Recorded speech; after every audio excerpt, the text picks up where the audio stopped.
सभी को राधे राधे। हाइपरबोला के सेक्शन में हम हाइपरबोला से रिलेटेड जो हमारी टर्मिनोलॉजी है उसके बारे में जानेंगे और उसके बारे में समझेंगे।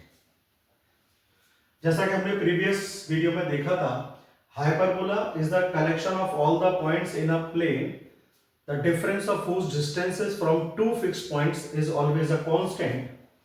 तो जो दो फिक्स पॉइंट थे वो हमारे F1 और F2 means focus of the hyperbola कहे जाते हैं।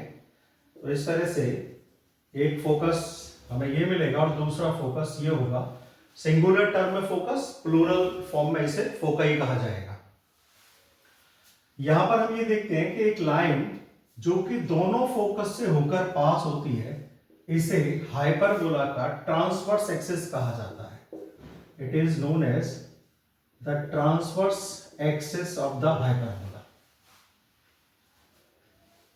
इसके साथ ही अगर हम F1 से F2 तक की डिस्टेंस का मिड पॉइंट ले लें और इस मिड पॉइंट से पास होने वाली लाइन जो कि ट्रांसवर्स एक्सिस पर परपेंडिकुलर हो, इस लाइन को हाइपरबोला का कॉन्जुगेट एक्सिस कहा जाएगा। This is the conjugate axis of the hyperbola. In this is the midpoint of the hyperbola and it is also known as the center of the hyperbola।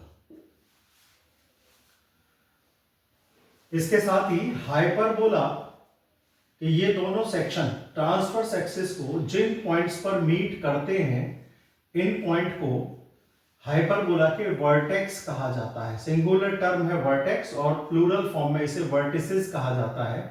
और इस तरह से इस hyperbola में दो वर्टेक्स हमें मिलते हैं।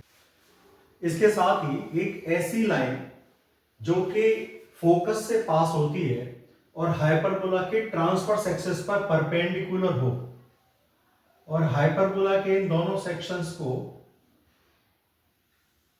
दो पॉइंट्स पर मीट करे, इस लाइन को हाइपरबोला का लेटस रेक्टम कहा जाता है। It is known as the latus rectum of the hyperbola। Thank you।